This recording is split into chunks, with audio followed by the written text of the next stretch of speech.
Keep your spine straight. Roll back your shoulders. Pull your chest out. Hold your head straight high. Close your eyes. Relax all your facial muscles. Relax your eyebrows. Relax your forehead. Wear a gentle smile on your face. Bring your mind over here now, in this moment, in our session. Take a deep breath in and exhale. Take a deep breath in and let it all out. Again, take a deep breath in, hold it there. Oh,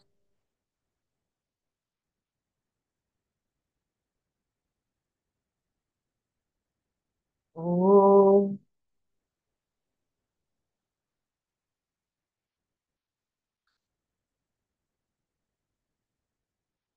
oh.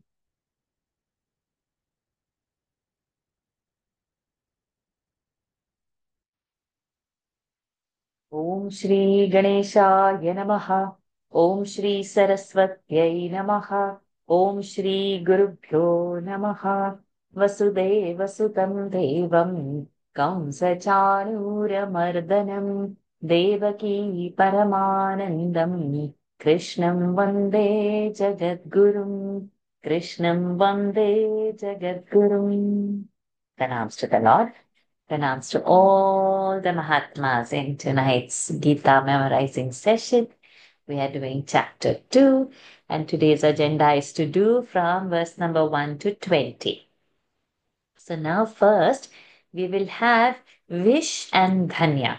Okay, Vish will be doing 1 to 5 verses. Everybody will revise with that. And Dhanya will be doing 6 to 10 verses, and I'll be alternating. So whenever I'll ask first, Vish will answer. Whenever I second time, that time Dhanya will answer. Okay, and all of you will be also with your mute mics chanting. Okay, so Vish, start from Guru Nahatva. Gurunahattahi mahanubhavan Shreyo bhuktim vaikshamapi aloke atvartakamam suguru nihaiva punjiya bhoga sudiva pradiktan Evamukva. No, not for you, darling. So the second one is for Dhanya, right? Dhanya, you will have to stay unmuted. एवमुक्त्वा ऋषिकेशं पुडाकेशः परन्दप न योत्स्यैति गोविन्दम् उक्त्वा तूष्णीं बभूवः तमुवाच ऋषिकेशः प्रहसन्निव भारत सेनयोरुभयोर्मध्ये विषीदन्तमिदं सेनयोरुभयोर्मध्ये सेनयोरुभयोर्मध्ये उभ उभ सेनयोरुभयोर्मध्ये सेनयोर मध्ये मध्ये डार्लिंग मध्ये हाँ विषीदन्तमिदं वचः विश कथम भीष्मम कथं भीष्ममहं सङ्ख्ये रोदनं च मधुसूदन इषुभिः प्रतियोत्स्यामि पूजार्हावरिसूदन धन्या न चैतद न चैतद्विद्मः कतरन्नो गरीयः यद्वा जयेम यदि वानु जयेयुः यानेव हत्वा न जिजीषामः देव स्थितः प्रमुखे धार्तराष्ट्र देव स्थितः प्रमुखे ख देव स्थितः प्रमुखे धार्तराष्ट्राः भारत ध धार्तराष्ट्राः करेक्ट ओके विश क्लैब्यम क्लैब्यमास्मगमः पाठ नैतत्त्वय्युपपद्यते शीघ्रं हृदय दौर्बल्यं शक्तोत्तिष्ठ परन्तप continue गुरु न हत्वा हि महानुभाव त्यक्तोत्तिष्ठ परन्तप. Then, त्यक्तोत्तिष्ठ परन्तप then after that, Guru Arjuna uvacha, not Guru Nahata. Guru Arjuna. Ah, Arjuna उवाच कथं ah. So संख्ये you say you start from then and then join. Sudram Hridaya, start from there. क्षुद्रं हृदयदौर्बल्यं शक्तोत्तिष्ठ परन्तप Then अर्जुन उवाच कथं correct. भीष्मं संख्ये द्रोणं च मधुसूदन इषुभिः प्रतियोत्स्यामि Dhanya nahi prapashyami. न हि प्रपश्यामि ममापनुद्यार्थ यच्छोकमुच्छोषणमिन्द्रियाणाम् अवाप्य भूमावसपत्नमृद्धं राज्यं सुराणामपि चाधिपत्यम् Then after that, सञ्जय उवाच correct, correct, correct. एवमुक्त्वा Okay, okay. Vishhutastva. स्वाकश्मलमिदं विषमे समुपस्थितम् अनार्यजुष्टमस्वर्ग्यं कीर्तिकरमर्जुन क्रैव्यमास्मगमः Correct. Very good. Very good. Good, good. Yes. So now Dhanya. Dhanya Karpanya dosha. कार्पण्यदोषोपहत स्वभावः पृच्छामि त्वां धर्मसम्मूढचेताः यस्यानुष्ठितं ब्रूहि तन्मे शुष्यस्तेऽहं शाध्यमां त्वां प्रपन्नम् Very good. After that, न हि correct, प्रपश्यामि correct, correct. So Vish Tam Tatha. तन्तता कृतयाविष्टम् अश्रुपूर्णाकुलेक्षणम् विषीदन्दमिदं वाक्यम् उवाच मधुसूदनः Perfect. श्रीभगवान् Perfect. Perfect. So good. So now what we are going to do, Vish is going to start from beginning 1 to 5. And then after that, Dhanya will take over from 6 to 10. So one final revision, everybody be attentive. After this, we are focusing only on 11 to 10, 11 to 20. Okay, come on. Start, Vish. ॐ श्री परमात्मने नमः अथ द्वितीयोऽध्यायः साङ्ख्ययोगः सञ्जय उवाच तन्तत कृपयाविष्टम् अश्रुपूर्णाकुलेक्षणम् विषीदन्दमिदं वाक्यम् उवाच मधुसूदनः श्रीभगवानुवाच कुतस्त्वाकश्मलमिदम् विषमे संवस्थितम् अनार्यजुष्टमस्वर्ग्यम् कीर्तिकारमर्जुन क्लैव्यमास्मगमः पार्थ नैतत्त्वयि विद्यते शीघ्रं हृदयार्बल्यं शक्तोत्तिष्ठ परन्तप You want to go fast? Chadram Hridaya Daurbalyam. Go like this. क्षुद्रं हृदयदार्बल्यं शक्तोत्तिष्ठ परन्तप Hmm. क्लैब्यम् अर्जुन उवाच भीष्ममहं संख्ये च मधुसूदन इषुभिः प्रतियोत्स्यामि पूजार्हावरिसूदन गुरो न हत्वा हि महानुभावान् श्रेयो भोक्तुं ऐक्ष्यमपि अलोके हत्वार्थकानां सुगुरूणि भुञ्जीय भोगान् रुधिरप्रदिक्तान् Awesome, darling. Yes, correct. Go ahead. न चैताद्विद्मः कतरन्नो गरीयः यद्वा जयेम यदि वानु जयेयुः यानेव हत्वा जिजीषामहम् ते वस्थितः प्रमुखे धार्तराष्ट्राः कार्पण्यदोषोपहत स्वभावः पृच्छामि त्वां धर्मसम्मूढचेताः यस्यानुष्ठितं ब्रूहि तन्मे शुष्यस्ते शाध्यमा त्वां प्रपन्नं न हि प्रपश्यामि ममापनुद्यात् यच्छोकमुच्छोषणमिन्द्रियाणाम् अवाप्य भूमावसपत्नमृद्धम् राज्यं सुराणामपि चाधिपत्यं सञ्जय उवाच एवमुक्त्वा ऋषिकेशं गुडाकेशः परन्दप न योत्स्यैति गोविन्दम् उक्त्वा तूष्णी बभूवः तमुवाच ऋषिकेशः प्रहसन्निव भारत सेनयोरुभयोर्मध्ये सेनयोर रुभयोर्मध्ये Hmm. विष्णुदन्तमिदं वचः. Excellent. Both of you have done very well. If you want to go, you can go now. Now, next session is not going to be on Monday. Monday, I've got something. So, we will have next session on Tuesday. Okay? So, see you all on Tuesday. Hari Om Vish. Hari Om Dhanya. Hari Om. Hari Om. Adya and Aradhya. Is Adya participating? Aradhya? Is Aradhya participating, Adya? Ara- Yes. yes. How many verses she has? 5. Okay. So now let's do it for her first. May I hear you chant, darling?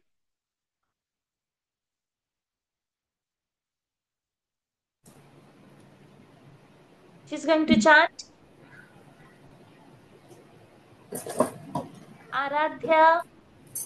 Om Sri Paramatmane Namaha अथ द्वितीयोऽध्यायः साङ्ख्ययोगः सञ्जय उवाच तं तथा कुपयाविष्टम्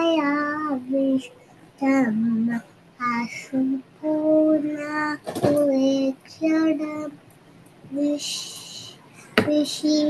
विषीदन्तमिदं वाक्यम् उवाच मधुसूदनः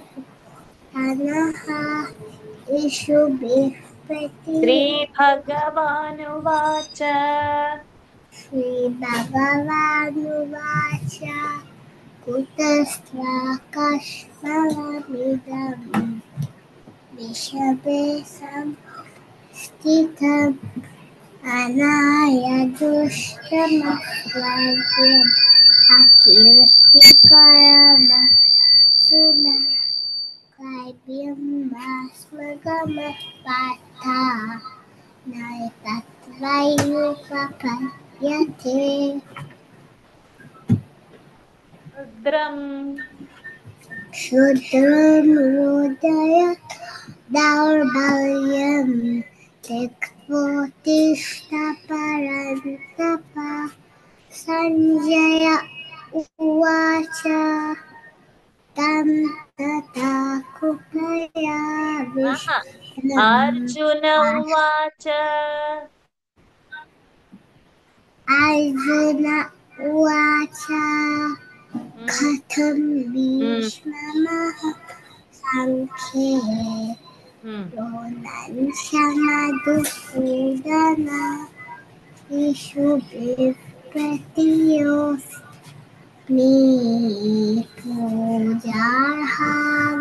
पूजार्हावरिसूदन Hmm.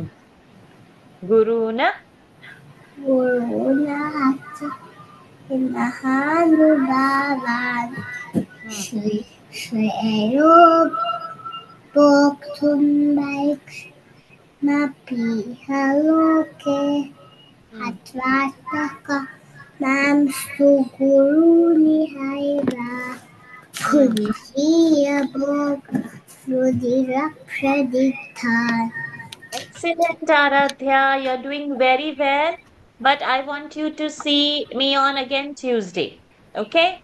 You need to practice well. We did about few promptings. So on Tuesday, when I hear you, there should be no prompting at all. Is that okay? Say okay. Say okay. So I'll see you on Tuesday.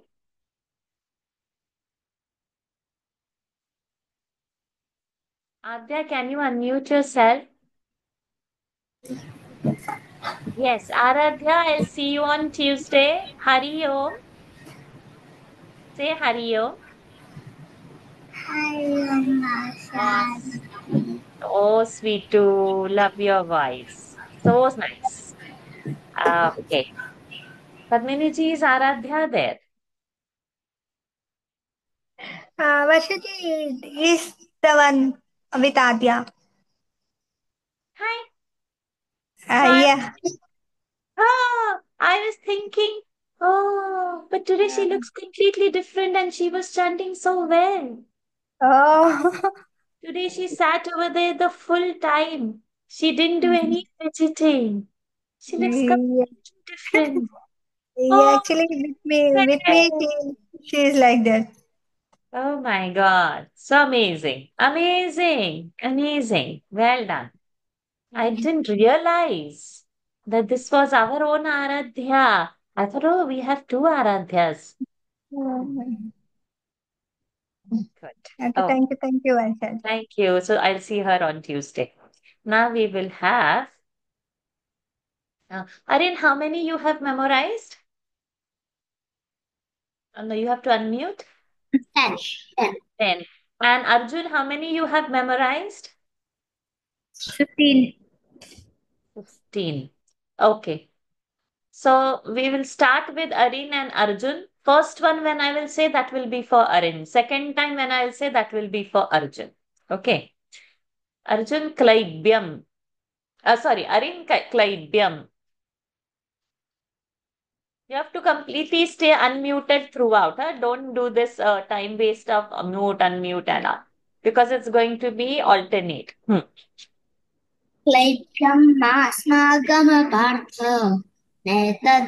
नैतद्वैयुपपद्यते क्षुद्रं हृदय दौर्बल्यं त्यक्तोत्तिष परन्तप Yatvottishtha.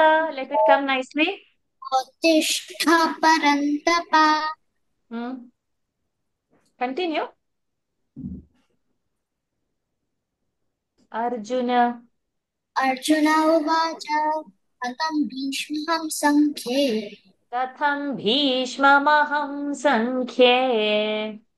तं भीष्महं सङ्ख्ये Katham bhishmamaham sankhye. हतं भीष्महं सङ्ख्ये No, you're saying bhishmaham. Bhishmamaham. कथं सङ्ख्ये No. Again. कथं भीष्महं सङ्ख्ये No, darling. Bhishmam. तं भीष्महं Bhishmam. तं भीष्मं समहं Bhish, सङ्ख्ये Bhishma. You just say how much I'm saying. Bhishmam. भीष्मं Bhishmam. भीष्मं Bhishmam. भीष्मम् Aham. अहं Bhishmam. Aham. भीष्महं No. Bhishma Bhishmam. Aham. भीष्मम् अहं Ah. Bhishmam. भीष्मम् अहं Aham. You repeat only after me. Don't go any extra. Then only it will come. Bhishmam. भीष्मम् Aham. अहं Bhishmam. भीष्मम् Aham. अहं Bhishmam. Aham. भीष्मम् अहं Bhishmam. Aham. भीष्मम् अहं Bhishmam. Aham. भीष्मम् अहं Na? Bhishmam. Aham. भीष्मम् अहं Ah. Katham Bhishmam Aham Sankhye. कथं भीष्महं सङ्ख्ये No. Bhishmam has to happen. Bhishmi. Aham. कथं भीष्मम् अहं सङ्ख्ये Continue. द्रोणसूदना सुप्रतियोत्स्यामि Ishubhif Pratiyot. इषुभिः प्रतियोत्स्यामि Hmm. चार्हवरिसूदना Okay. Arjun, start from Ashochan. अशोच्यानन्वशोचस्वं प्रज्ञावादंश्च भाषसे गतासु न गतासूंश्च नानुशोचन्ति पंडिताः पंडिताः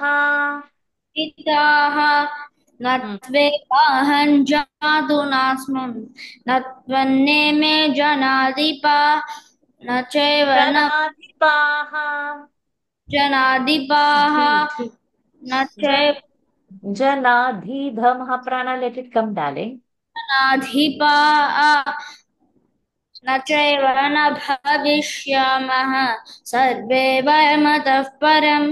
अरे कार्पण्य, कार्पण्ये दोषो आहतः सर्वस्वं मूढचेतः। no, what are you saying? कार्पण्य दोषोपहतः स्वभावः, कार्पण्ये दोषो Hattas. स्वभावः स्वभावः। Then पृच्छामि त्वाम्, त्वां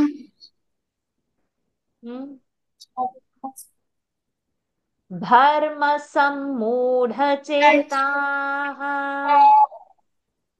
से सम्मूढचेता यच्छ्रे, कंटिन्यू। श्रेयस्य यच्छ्रेयस्यान्निश्चितं ब्रूहि तन्मे। श्रेयस्यं तन्मे निश्चितं, यच्छ्रेयस्यान्निश्चितं निश्चितं ब्रूहि तन्मे। Then say the last line. You have memorized this verse or you haven't memorized? I'm not confident. Yeah, not that. It will slowly come. As many times you will chant, it will come. Don't worry. Shishyasteham Yasteham Shadhi Mam Tvam Prapannam. No, say Shadhi Mam Tvam Prapannam. Adimam Tvam Prapannam Arjun, Dehinosmin. तेनोऽस्मिन् यथा देहे Yatha. यथा देहे कौमारे यौवनञ्जरा तथा Tatha. देहान्तरस्प्राप्तिः Tarap. Tarap. Tarasno. Tatha Dehantara Praptihi. तथा तथाथ महाप्राण देहान्तरप्राप्तिः धीरस्तत्र न मुह्यति मात्रा कंटिन्यू मात्रा स्पर्शास्तु कौन्तेय शीतोष्णसुखदुःखता आगमापायिनो you're eating all the visargas शीतोष्ण सुख दुःखदाः सुखदुःखताः आगमापायिनो नित्याः तां स्थितिक्षस्व भारत तितिक्षस्व भारत यं हि न व्यथयन्त्येते एते no you have to say यं हि न you say यौविनौ व्यथयन् यं हि न व्यथनम् यौविनौ व्यथयन्त्येते यथार्थमः प्रण यन्त्येते पुरुषं पुरुषश्रभा समदुःख समदुःखसुखं धीरं सोम सोमस्वाय कल्पते. Okay, good. So we need proper revision for this. When I see you on Tuesday, Arjun, I want you to prepare till 20 and come.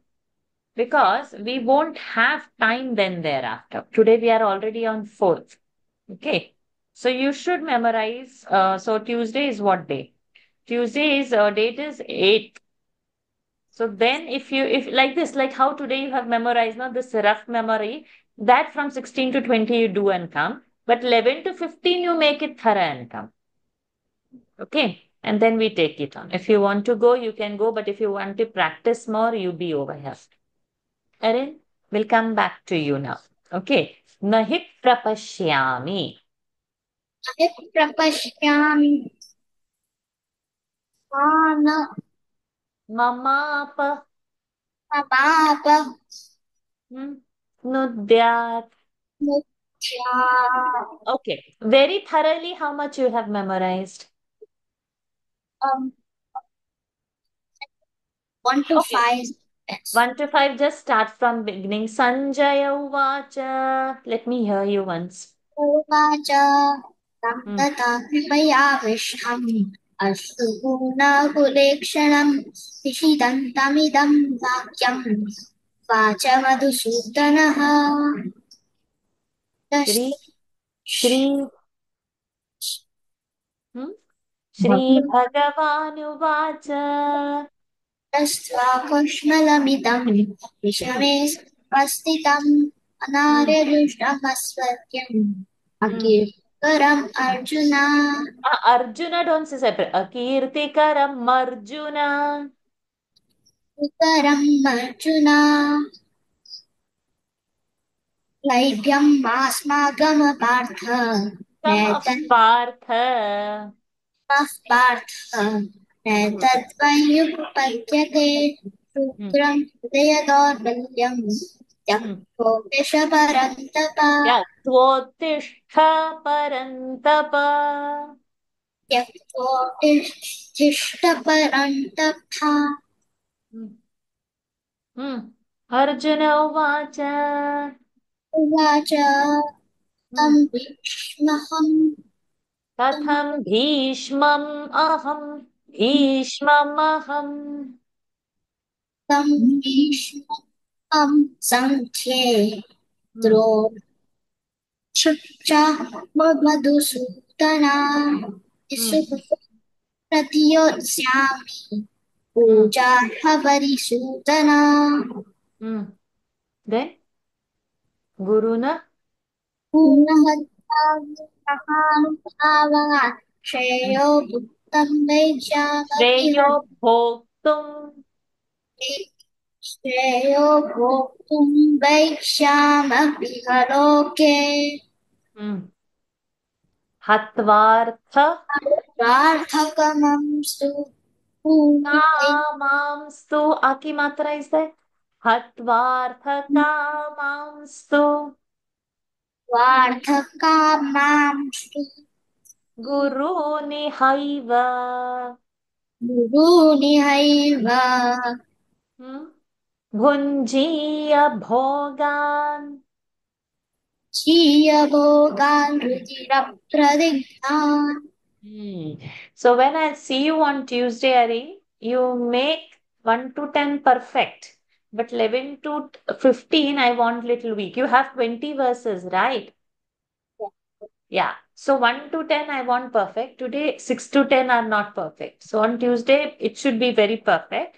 And 11 to 15, I want you to memorize. Come, it will be like kacha pakka memory. It doesn't matter like how is your 6 to 10.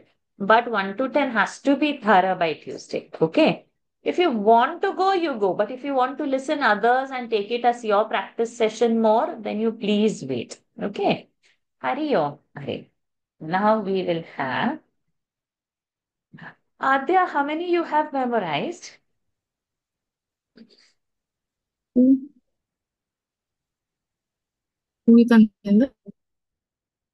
Adya, how many you have memorized?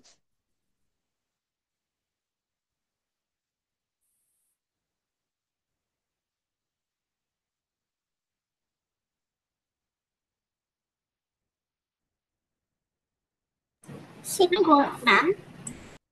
My God, my connection went drop. Sorry. Can you tell me again, Adya, how many have you memorized? 16. Okay. Okay. Let us do first for you then, so that you. Let's start from Tamuvacha.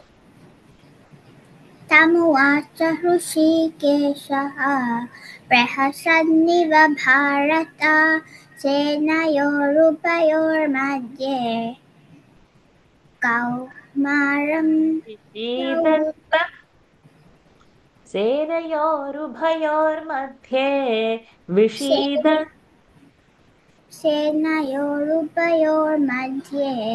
विषीदन्तमिदौ वचः Continue. श्रीभगवानुवाच अशोच्यानन्वशोचस्त्वं प्राज्ञावाद Not tam, tvam. Ashocananvashocastvам. अशोच्यानन्वशोचस्तं Tam, no, darling. Tvam. छस्त्वं Ashocananvashocastvam.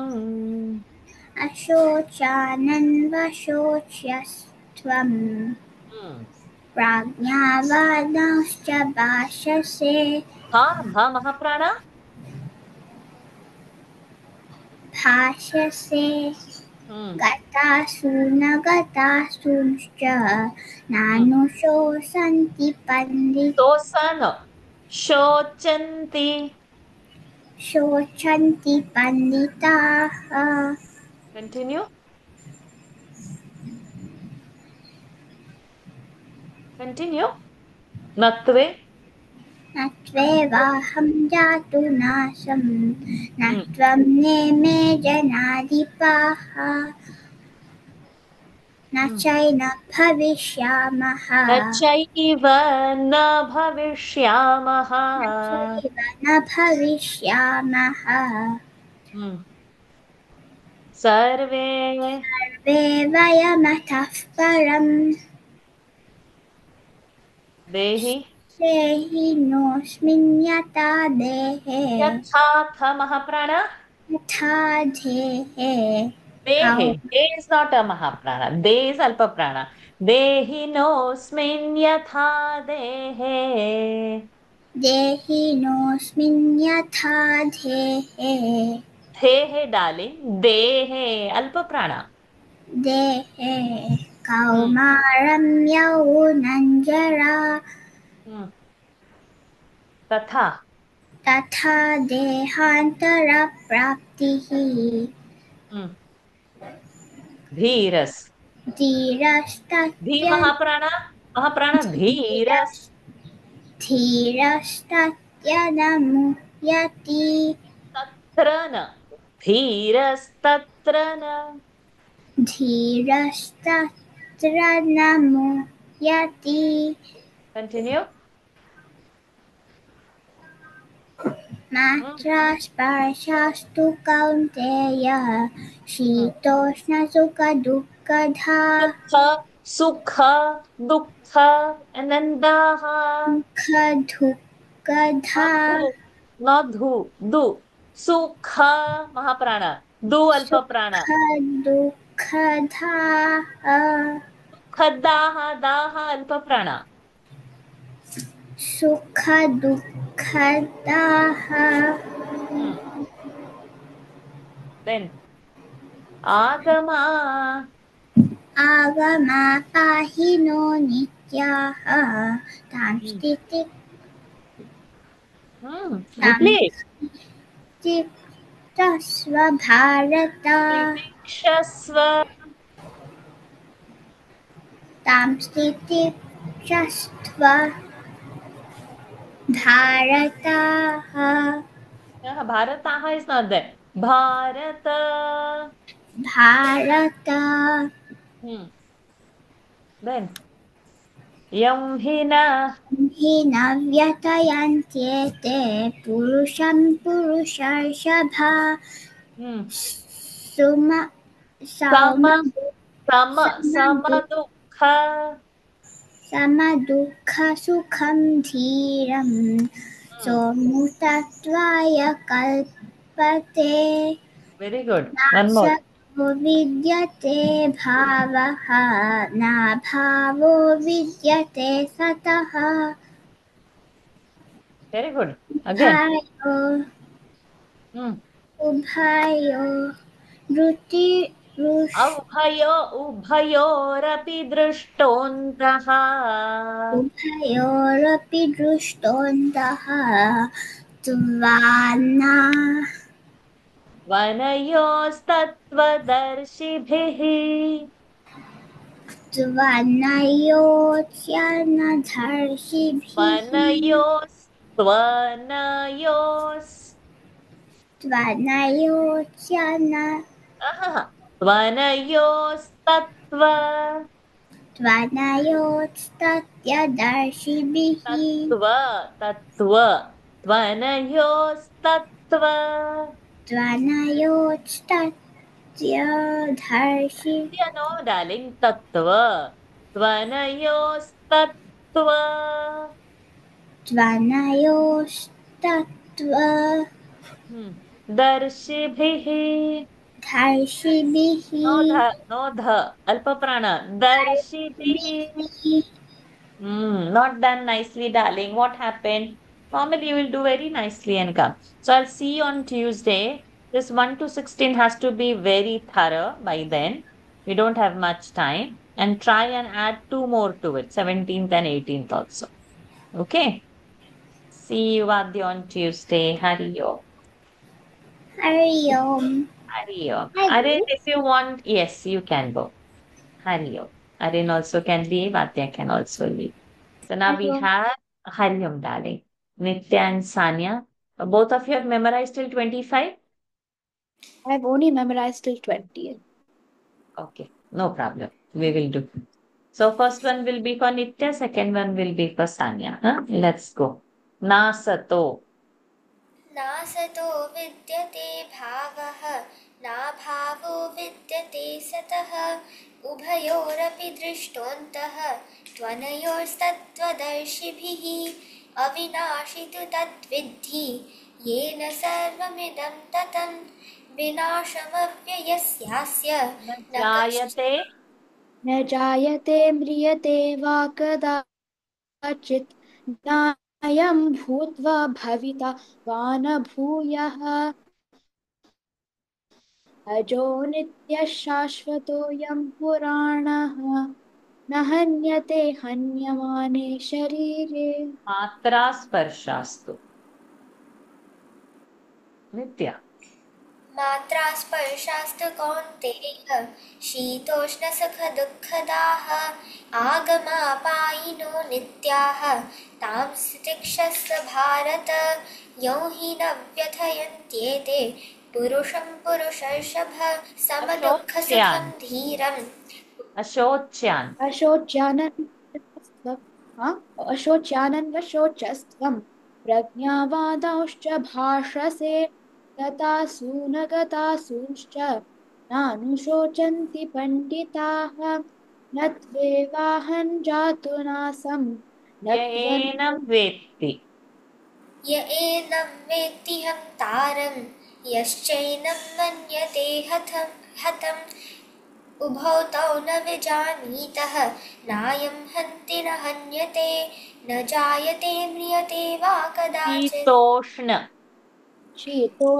शीतोष्णसुखदुःखदाः आगमापायिनो नित्याः सांस्थितिक्षस्व भारत यौ हि न Yena sarvam. येन सर्वमिदं वाक्यम् उवाच Yena sarvam. येन सर्वमिदं ततं Hmm. विनाशमव्ययस्यास्य न कश्चित् कर्तुमर्हसि अविनाशी Adehantara. Not Avinashi. Antavanta it would be. For you. Yeah. Tatha dehantara. तथा देहान्तरप्राप्तिः धीरस्तत्र न मुह्यति मात्रा स्पर्शास्तु कौन्तेय Anashino. अनाशिनो प्रमेयस्य तस्माद्युध्यस्व Bharata I'm not sure. Yenam. य एनं वेत्ति हन्तारं यश्चैनं मन्यते हतम् उभौ नानुशोचन्ति नानुशोचन्ति पण्डिताः न त्वेवाहं जातुनाथं न त्वन्ये मे जनाधिपाः न न च कश्चित् कर्तुम् न कश्चित् कर्तुमर्हसि अर्हति मर्हति अविनाशि तु तद्विद्धि ये अन्तवन्त अन्तवन्त Let's इमे take him देह back. Good. Both of you have done what we did. First, we started with first pada, then we did the second pada, third pada, and the last one was the fourth pada that we were doing. Good. Both of you have prepared well, but we need to polish it. Tuesday, when we come, for both of you, you have done Sanya till 20, right?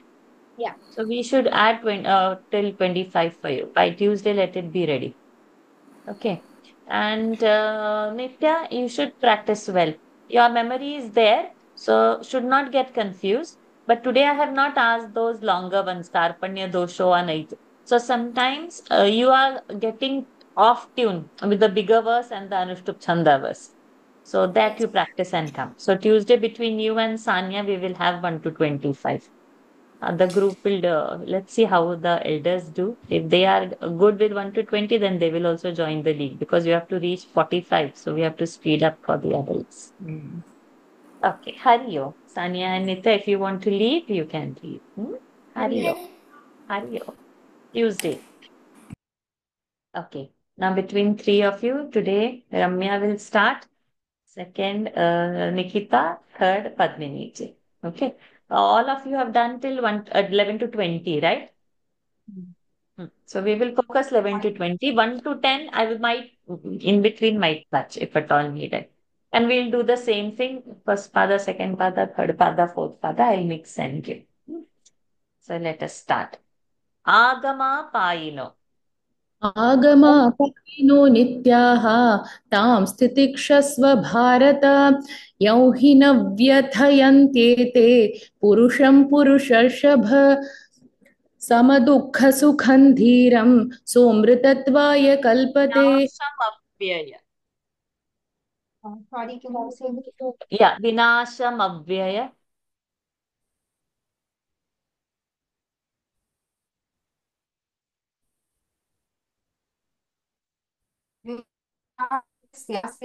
अर्हति अनाशिनो प्रमेयस्य तस्माद् युध्यस्व Bharata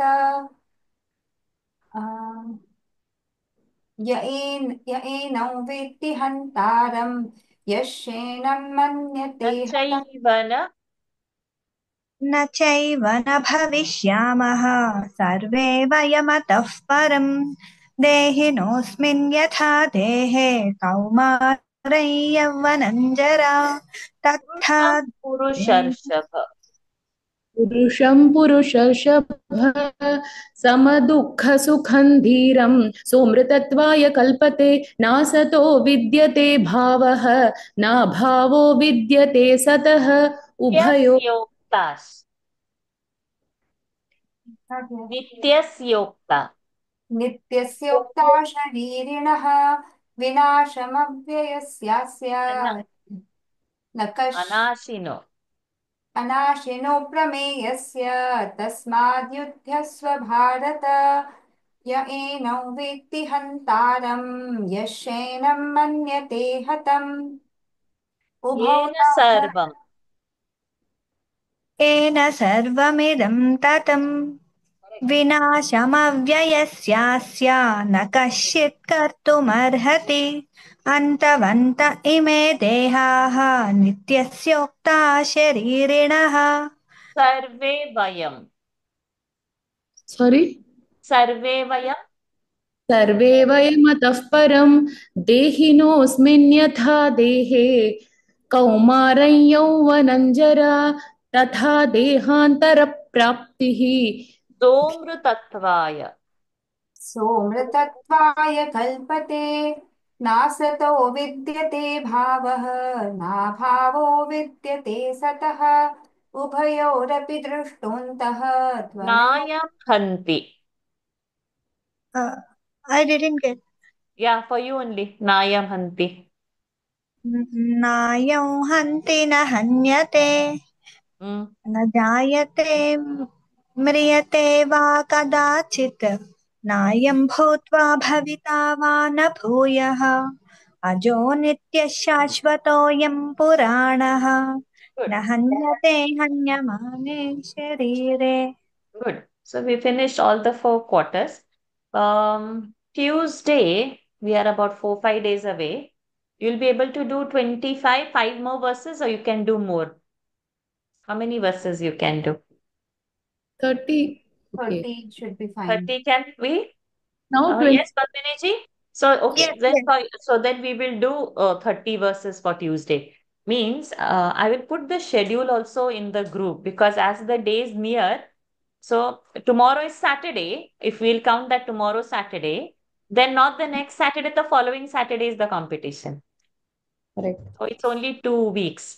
So when I'm seeing Tuesday, that is the only week we need to complete.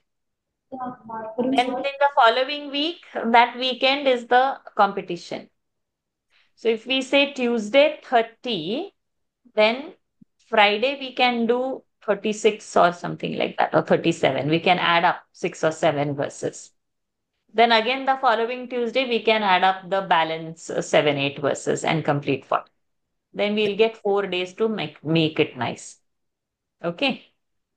So Tuesday make it 30 and come. So we'll have a little longer jump so that later it is not. Good. Well prepared. Okay, let's Varsha end ji, the session. I just wanted to ask about the Anuswara. Uh, is it like we should do all the Anuswaras, or it is not If we don't, mandatory? if we don't do it, then don't do it for anything. But if we take the Anuswara path, then do for everything. Okay, but from So the competition Yamhina, point so of if view, you say how? it's not, no. Anuswara is not compulsory at all anywhere. So you can say Yamhina, Vyathaya, Yamhina. So when we stick to Ma, stay everywhere at Ma only. Okay, that is also equally okay. Yes, you don't lose mark for that. Okay. Yeah, like Natve, for example, the Na Anuswara. Ham jatu nasam. Say Ma, no problem. You don't lose And any mark for it. Sama Sukha Dukham Dhiram, Ma also can say, Na Yes, also can say. yes, correct. Yes, yes. You won't lose a mark, but you have to keep the same pattern. You can't do Anuswara rule at some place and not do at another place. So if you're Okay. saying Sukhan, Dukkham, if you are doing like that, then do it everywhere with Anuswara rule. Otherwise, just stick plain Makara everywhere. You won't lose any mark. It is equally okay only. Okay. Okay. Because I am facing the problem in that somewhere I use, somewhere I don't. So I was thinking, So then but if you're not sure which Anuswara is going where, then you stick to Makara everywhere. I know from your recordings I've noted down, but because of the like practice, Uh, I no, it's not. I'm not used to using that. yes. So if you're not used to using, don't use it. Do Makara so that you don't Okay. lose points in the competition. Okay. I'll See, use that for knowing, Makara. so there are 2 ways. For knowing, you do the Anuswara rules and know it. And for competition, stick to one hardcore because you are in a competition. Competition, we have to win a prize and come out. So we'll say, okay, no need to look for the fruit and all that the other day I was telling. No need to look for the fruit and all after the practice is over thoroughly. But now when we are practicing, no, I want to win a prize. So you have to prepare as a competition that I have to win a prize. That intention. So we have to be thorough in that direction only. That preparation should happen. Once preparation is over and you are doing whatever at that in front of judges, then whether you get or not, that we leave. That doesn't matter. Preparing the competition, we'll have to prepare for the prize only. That is only the way. So you should think in mind that I don't want to lose even half a mark. I'll stick to ma and just thoroughly do it at ma only. Everything, no problem. You won't Oh, lose. just Hmm. I was a little confused because Nitya told me, but I thought let me double confirm with you. It's don't you won't lose. You won't lose anything. Oh, thank you so much. My pleasure. Let's do the 3 ohms. Oh.